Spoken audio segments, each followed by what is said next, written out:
வாய்ப்பும், ஏடிஎம்கேக்கு வந்து 2 இடங்கள் வெற்றி பெற வாய்ப்பு இருக்கு. இது எப்படி இவங்க கால்குலேட் பண்றாங்க அப்படின்றத இப்ப பார்க்கலாம். தேவையான வாக்குகள், ஒரு ராஜ்யசபா எம்பி தேர்வு செய்ய தேவைப்படும் வாக்குகள் ஈக்குவல் டு மொத்த உரிமை கொண்ட வாக்குகள்.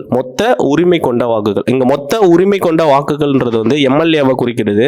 ஒரு மாநிலத்துக்கும் அது மாறுபடும். தமிழ்நாட்டில் இது 234 எம்எல்ஏ இருக்கிறதுனால 234 போட்டுக்கலாம். வகுத்தல் மொத்த காலி இடங்கள் கூட்டல் 1. இங்க மொத்த காலி இடங்கள் கூட்டல் 1ன்றது வந்து 6 இடங்கள் கூட்டல் 1. இப்போ 6 இடங்கள்ன்றதுனால நம்ம 6 கூட்டல் 1 போட்டுக்கலாம். கூடவே கூட்டல் 1 போட்டுக்கலாம். அந்த கூட்டல் 1ன்றது என்னன்னா, ஒரு வேட்பாளர் வெற்றி பெற குறைஞ்சபட்சம் பெற வேண்டிய ஓரளவு அதிகமா இருக்கக்கூடிய வாக்குகளுக்காக அந்த 1 சேர்த்திருக்கோம். குறிப்பா இப்ப 234 தொகுதியில் 117 தொகுதி தான் 50%. அது கூட 1 சேர்த்து 118 தொகுதிகள் யார் ஜெயிக்கிறாங்களோ அவங்க தான் சிஎம் ஆகுவாங்க. அதே மாதிரி இங்க கூட ஒரு சீட்டை வந்து நம்ம இங்க சேர்த்துக்கிறோம். இந்த ஃபார்முலா படி வச்சு பார்த்தோம் அப்படின்னா 234 வகுத்தல் 6 இடங்கள் காலியா இருக்கு. கூட்டல் 1